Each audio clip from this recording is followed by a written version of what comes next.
Nairobi. A Nairobi court has today issued a warrant of arrest against former Nairobi Provincial Commissioner, that is Davis Nathan Chelogoi, over failure to appear before the Criminal Magistrate Court at Nairobi. Chelogoi has been charged with conspiracy to defraud businessman Ashok Ropshi Shah of a prime property valued at 1.3 billion shillings located in Loresho area, Nairobi. The Nairobi DCI has been instructed to arrest and present Chelogoi before court. Owing to that particular grabbing, a complaint was filed, DCI investigated, and charge sheet was prepared.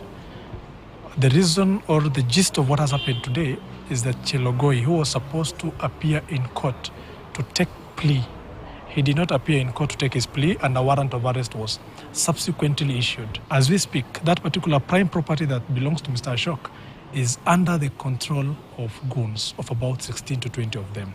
Day and night, people who are on a payroll. So we are calling on the government, the Inspector General and National Police Service, to mobilize the necessary security apparatus to restore the property. I'm still struggling and requesting police to execute this order.